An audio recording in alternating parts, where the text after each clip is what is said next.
नमस्कार, मैं हूं दीपाली राणा। आप देख रहे हैं योर मनी, जो हमारा स्पेशल शो जो हम लाते हैं आपकी हेल्प करने के लिए। यानी अगर आपके पास कोई भी सवाल है, कोई क्वेश्चन है आपकी फाइनेंशियल प्लानिंग रिलेटेड, आपके पोर्टफोलियो रिलेटेड, पोर्टफोलियो क्रिएट करना है, ऑलरेडी क्रिएट किया हुआ है, किसी भी किस्म का सवाल अगर आपके पास है तो आप योर मनी में आकर पार्टिसिपेट कर सकते हैं। नोट कीजिए तरीका, जो कि बेहद आसान है। आप 7045220000 पर अपने क्वेश्चन भेज सकते हैं या फिर आप कनेक्ट कर सकते हैं ईमेल के थ्रू भी yourmoney@androlu18.com पर। इसके अलावा आप फेसबुक, ट्विटर पर इस शो को लाइव भी देख सकते हैं, अपने क्वेश्चन पोस्ट भी कर सकते हैं #AskAwaz लिखकर।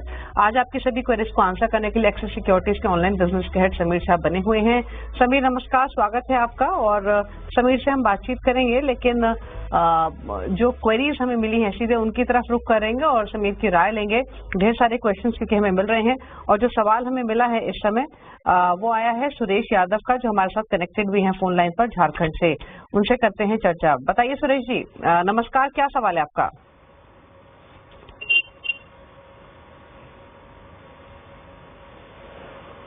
सुरेश जी, अगर आपको ऑडियो मिल रही है तो प्लीज अपना सवाल पूछिए।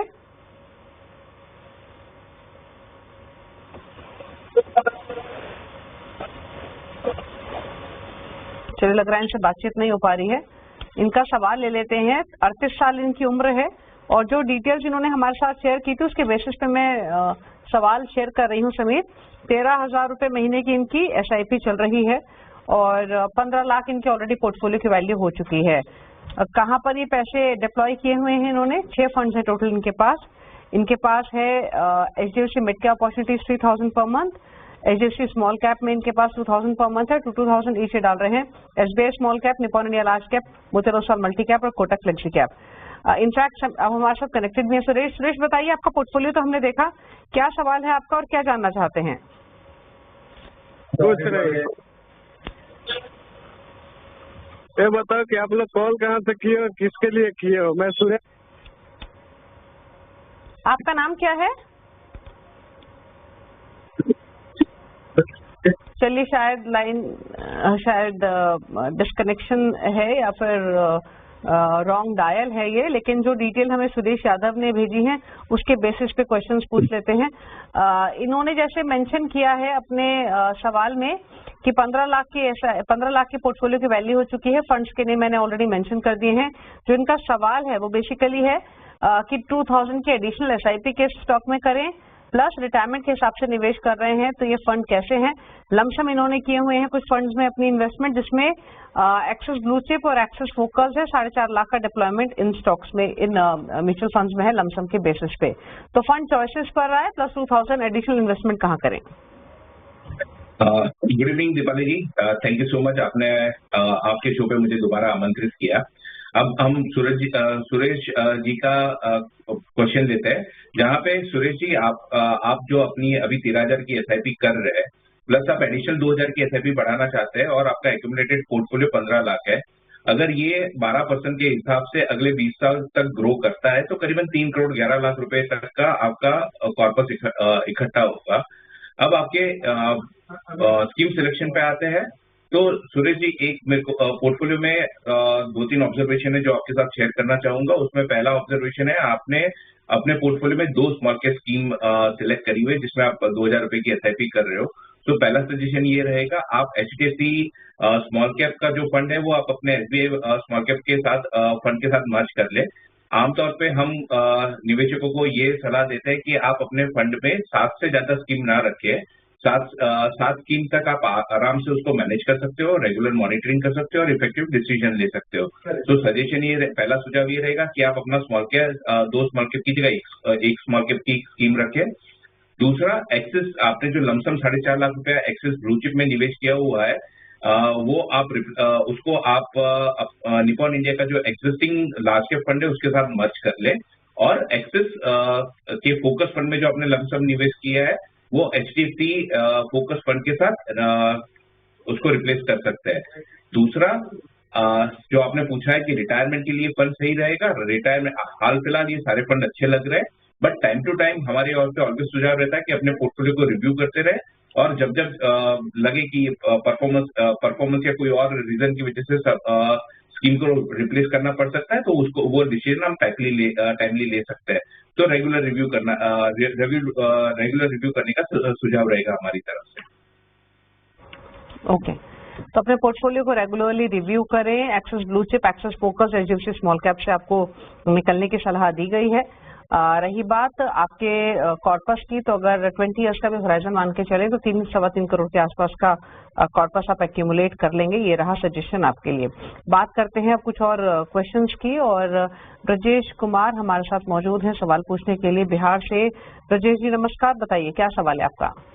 नमस्कार मैम, बिहार सिवान से मैं बोल रहा हूँ ब्रजेश कुमार। मेरा 3.5 लाख रुपया DSP ELSS टैक्स सेविंग में है ऑलरेडी। उसके बाद 26,000 का मेरा SIP जा रहा है, जिसमें मोतीलाल ओसवाल में 5, निप्पॉन इंडिया मल्टी कैप में 5, टाटा स्मॉल कैप में 5 और SBI कॉन्ट्रा फंड में 5। उसके बाद पराग पारिक फ्लेक्सी कैप में 5 और 1,000 एक्स्ट्रा और भी जा रहा है निप्पॉन मल्टी कैप में। ओके, और मेरा तो अब आपका गोल क्या है, क्या जानना चाहते हैं। 10 से 12 साल में मेरा 1 CR का टारगेट है, तो इसमें 10% मैं एक्यूमुलेट भी स्टेप अप भी कर सकता हूँ अगले मतलब ईयरली बेसिस पे। ओके, चलिए, तो आपने इनका सवाल सुना। 10% स्टेप अप भी कर सकते हैं। ELSS फंड में 3 लाख का निवेश तो किया हुआ है ही, जो एग्जिस्टिंग पोर्टफोलियो है वो 26,000 के आसपास का है। एक चीज और बताइए, अभी आपने ये कब से SIP शुरू करी ब्रजेश, कोई आपका पोर्टफोलियो वैल्यू कितनी होगी अंदाजन अभी। अभी 3.5 लाख मेरा ऑलरेडी ELSS में है, जो 3 साल होने वाला है, ठीक है। उसके बाद जो मैंने अभी ये 26,000 का SIP स्टार्ट करा है, मैं तीसरा महीना चल रहा है मेरा। ओके, तो अभी हाल ही में शुरू किया है बेसिकली आपने। ओके, फंड्स की नेम इन्होंने बताया, 10 ईयर्स में 1 करोड़ का टारगेट है, 10% स्टेप अप भी कर रहे हैं। क्या सजेशन समीर। तो ब्रजेश जी, पहले तो मैं आपको बधाई दूंगा कि आपने जो अपने लिए 10 साल में 1 करोड़ इकट्ठा करने का गोल रखा है, आप उसके ट्रैक पे हो। आप अगर आपने जो अभी 26,000 की SIP कर रहे हो प्लस 10% एनुअल स्टेप अप जो आप इच्छा रखते हो करने की, अगर ये आप कंटिन्यूअस अगले 10 साल तक कंटिन्यू करते हो, तो आपने जो लक्ष्य 1 करोड़ का रखा है वो आप हासिल कर पाएंगे। अब दूसरा पॉइंट आता है आपके फंड। तो आपने अभी हाल फिलहाल जो भी फंड हमने देखे हैं, सारे के सारे फंड अच्छे कैटेगरी के हैं, तो उसमें बदलाव का सुझाव नहीं रहेगा। बट सुझाव एक ये जरूर रहेगा कि आपके पोर्टफोलियो में एक भी डेडिकेटेड लार्ज कैप फंड नहीं है। सो यहाँ पे एक एडिशनल रिक्वेस्ट ये रहेगा कि आप अपने फंड में अपने पोर्टफोलियो में एक डेडिकेटेड लार्ज कैप फंड रखें।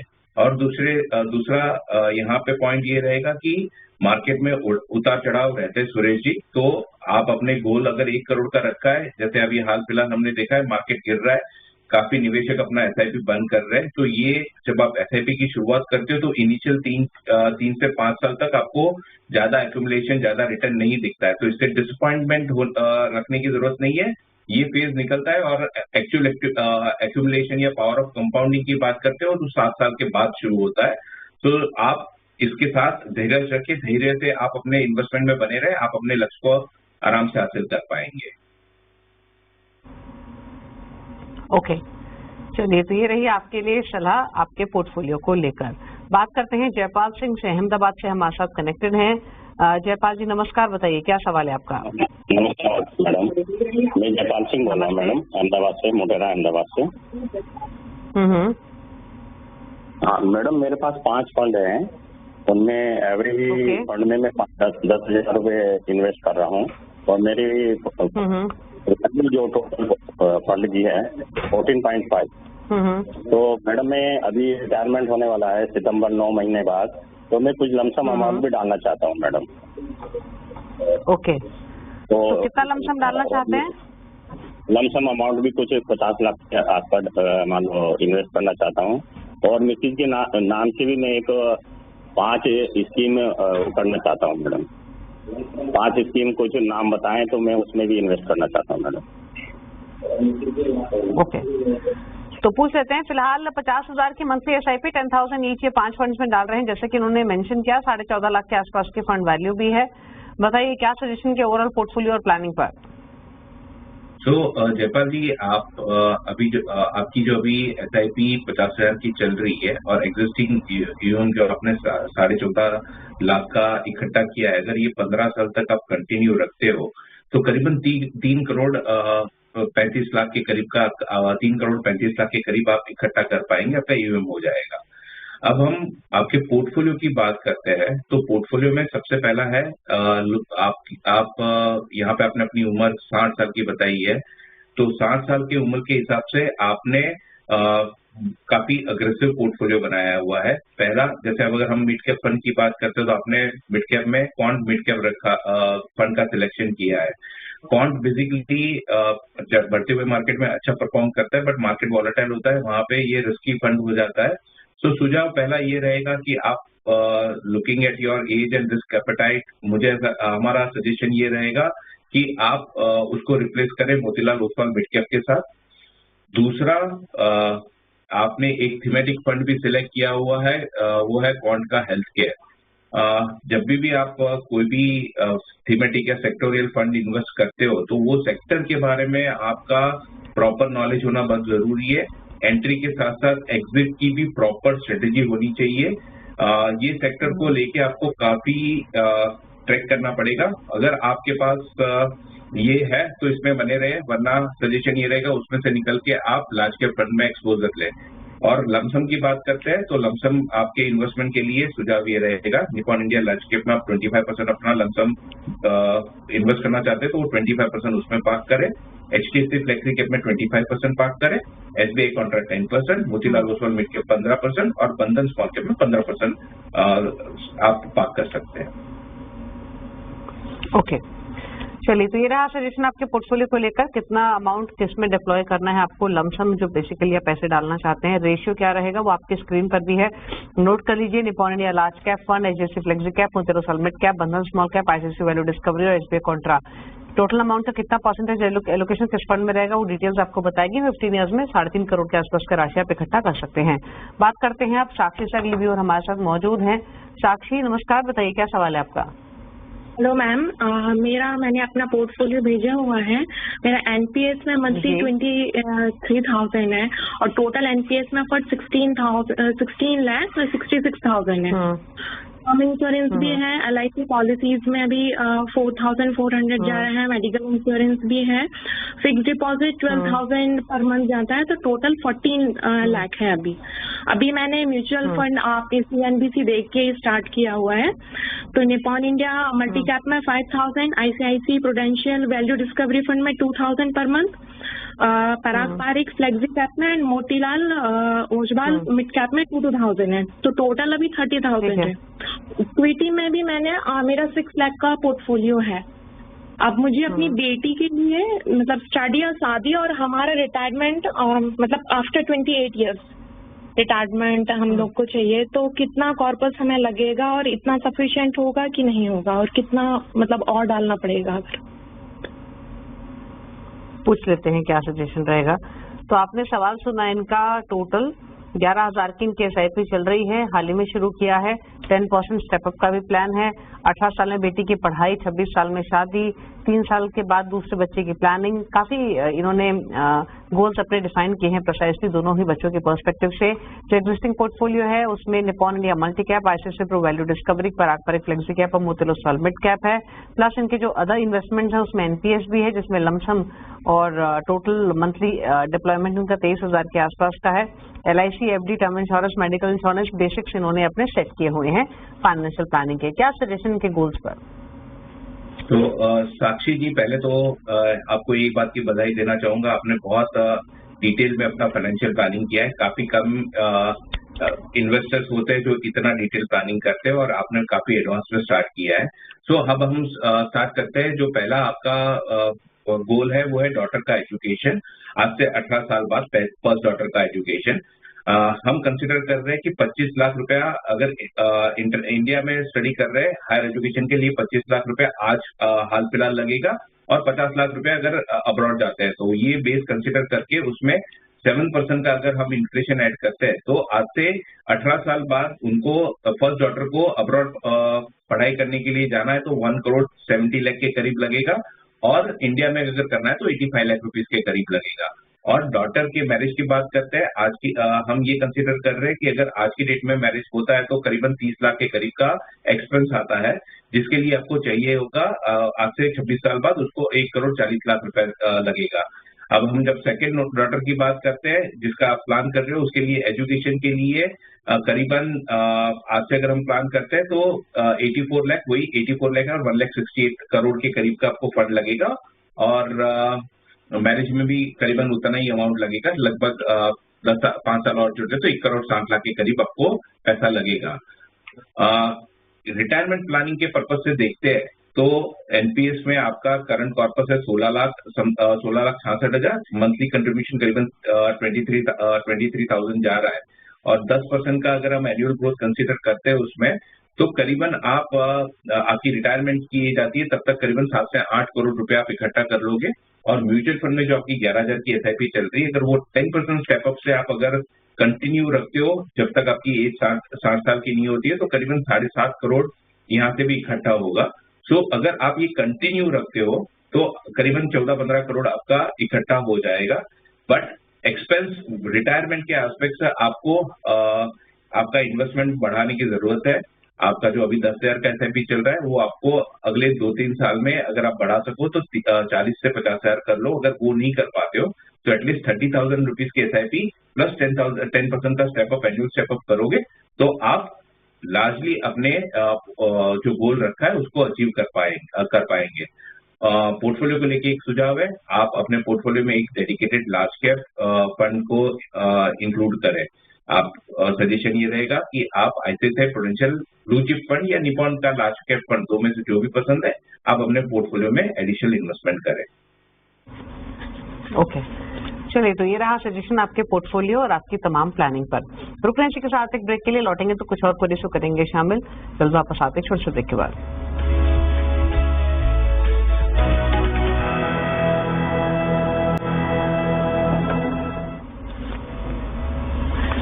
आप देख रहे हैं योर मनी, हमारे साथ समीर साहब बने हुए हैं आपकी क्वेरीज को आंसर करने के लिए। लेते हैं कुछ और क्वेश्चंस। एक सवाल हमें ईमेल के थ्रू आया है निधि का। आगरा से 42 इयर्स इनकी एज है, 82,800 की इनकी मंथली एसआईपी चल रही है। फिलहाल पोर्टफोलियो की वैल्यू है 20 लाख। म्यूचुअल फंड्स और ईटीएफ्स को लेकर इनका सवाल है। 5 लाख का लमसम इन्वेस्टमेंट इनको करना है। ऑलरेडी कहाँ लगाया हुआ है इन्होंने पैसा? एफडी में, जो कि 25 लाख का है। 10 साल में बच्चे की पढ़ाई के लिए 2 करोड़, 15 साल में रिटायरमेंट के लिए 6 करोड़ का इनका टारगेट है। प्लस इनकी एग्जिस्टिंग एसआईपी चल रही है, वो फंड्स में क्विकली बता दूं। बड़ा पोर्टफोलियो है इनका। Motilal Oswal large mid cap 8,000 per month, 8,000 नीचे डाल रही है ICICI pru multi asset, Parag Parikh flexi cap, Kotak multi cap, Kotak flexi cap में। इसके अलावा इनके पास एचडीएफसी फोकस 30, एसबीआई कॉन्ट्रा है 6100 ईच डाल रही है। Motilal Oswal mid cap, Parag Parikh flexi cap में 6,000 डाल रही है ये बंधन स्मॉल कैप में। तो ये इनके कुछ फंड्स। इसके अलावा मोतीलाल ओसवाल नेस्डेक 100 डीटीएफ में 3,000 मेरे एसेट में, एनवाईएसई में, और आईसीआईसीआई प्रू नेस्डेक में 3,000 पर मंथ। इंटरनेशनल फंड्स भी इन्होंने रखे हुए हैं अपने पोर्टफोलियो में। अब इनका सवाल क्लियरली जैसे इन्होंने बताया कि एग्जिस्टिंग एसआईपीज हैं, इसके अलावा इनके जो मंथली ईटीएफ चल रहे हैं वो भी देख लेते हैं। Motilal Oswal Nasdaq, ICICI Pru Nasdaq का इन्होंने जिक्र किया। कुछ फंड्स इन्होंने लमसम डिप्लॉय करने के लिए आइडेंटिफाई किए हैं। Parag Parikh flexi cap, HDFC focus 30, SBI contra, ICICI pru balance advantage और एडवाइज बैलेंस एडवांटेज। तो lump sum plus SIP portfolio targets इनके 2 हैं, 10 इयर्स में 2 करोड़, 15 इयर्स में 6 करोड़। बताइए क्या सजेशन रहेगा 5 लाख लमसम इन्वेस्टमेंट को लेकर और एग्जिस्टिंग एसआईपी को लेकर? तो निधि जी के लिए सुझाव ये रहेगा कि आपकी जो अभी करंट एसआईपी 82,800 की चल रही है, प्लस जो अभी एक्यूमुलेटेड जो फंड आपने कॉर्पस इकट्ठा हुआ है, अगर ये 12% के एवरेज के हिसाब से ग्रोथ करता है तो करीबन 3 करोड़ उनके पास 10 साल के पहले 10 साल में जो 2 करोड़ विड्रॉ करने के बाद भी करीबन 2 करोड़ 87 लाख रुपीज रहेगा। जो उनका सेकंड टारगेट रखा है 6 करोड़, उससे 3 करोड़ रुपए कम रहेगा। तो सुझाव ये रहेगा, यहाँ पे हमने ये भी कंसिडर कर लिया है कि जहाँ पे वो 5 लाख रुपए एडिशनल लमसम जो इन्वेस्टमेंट करना चाहता है वो भी हमने कैलकुलेशन के पर्पज से कंसिडर कर लिया है। सुझाव ये रहेगा कि अगर आप आज अभी से अगर 8% का अगर एनुअल स्टेपअप करते हो तो आपने अपने जो दोनों टारगेट रखे हैं 2 करोड़ प्लस 6 करोड़, वो दोनों आप आराम से हासिल कर पाएंगे। तो सुझाव ये रहेगा आप एनुअली हर साल 8% से अपना एसआईपी का अमाउंट बढ़ाए। दूसरा पोर्टफोलियो पे लेके सुझाव ये रहेगा कि आपके अपने पोर्टफोलियो में आपने काफी सारे फंड सिलेक्ट करके रखे हैं, ज्यादा फंड ओवर डाइवर्सिफिकेशन करता है। सेकेंड, पोर्टफोलियो के हिसाब से मॉनिटरिंग और ट्रैकिंग के एस्पेक्ट से भी ये थोड़ा कॉम्प्लिकेटेड हो जाता है। सुझाव ये रहेगा कि आप over a period of time इसको रिड्यूस करके 7 फंड के अंदर लाए। दूसरा, अभी जो आपका जो पोर्टफोलियो है उसमें आपने 2 फ्लेक्सी कैप फंड रखे हुए हैं। सुझाव ये रहेगा कि आप 2 फ्लेक्सी कैप, जैसे आपके पराग पारेख का फ्लेक्सी कैप है और आपका दूसरा फ्लेक्सी कैप फंड है जेएम का फ्लेक्सी कैप फंड, हालांकि दोनों ही बहुत ही अच्छे परफॉर्मिंग फंड है। सुझाव ये रहेगा दो में से कोई भी एक फ्लेक्सी कैप फंड रखे, शुरुआत यहाँ से करते हैं, आगे जाके आप पोर्टफोलियो में जैसे जैसे अपने गोल के करीब आते हैं तो पोर्टफोलियो में से थोड़ा कंसोलिडेटेड करके अपने पोर्टफोलियो को ट्रिम डाउन करके 7 स्कीम के आसपास लाए। दूसरा, जो आप लमसम इन्वेस्टमेंट कर रहे हैं उसमें आपने फंड का सिलेक्शन बहुत सही किया है। सुझाव ये रहेगा, यहाँ पे भी आपने 2 बैलेंस एडवांटेज फंड रखा है, एचडीएफसी प्रूडेंशियल का बैलेंस फंड और आईसीआईसीआई प्रूडेंशियल का बैलेंस एडवांटेज फंड। हालांकि दोनों ही बहुत अच्छे परफॉर्मिंग कैटेगरी के हैं, बट यहाँ पे जब हम पोर्टफोलियो की बात करते हैं तो पोर्टफोलियो में 50% से ज्यादा ओवरलैप आता है। सुझाव ये रहेगा कि आप जो इन्वेस्टमेंट करना चाहते हो वो 2 में ही रखे, नए 2 बैलेंस एडवांटेज फंड ना रखते हुए एक ही बैलेंस एडवांटेज फंड में आप अपना निवेश करें। ओके, चलिए, तो ये रहा सजेशन आपके पूरे पोर्टफोलियो को लेकर, आपके एसआईपी और लमसम इन्वेस्टमेंट को लेकर। चलिए, थैंक यू समीर शो में आने के लिए और सभी क्वेरीज को आंसर करने के लिए। जाते जाते आप समीर के टॉप 4 फंड्स अपनी स्क्रीन पर देख सकते हैं। ये वो फंड्स हैं जिनको मिलाकर आप एक पोर्टफोलियो क्रिएट कर सकते हैं समीर की चॉइस के हिसाब से। थैंक यू समीर, और इसी के साथ एक ब्रेक का वक्त हो गया है। ब्रेक के साथ भी खबरें जारी हैं CNBC आवाज पर। नमस्कार।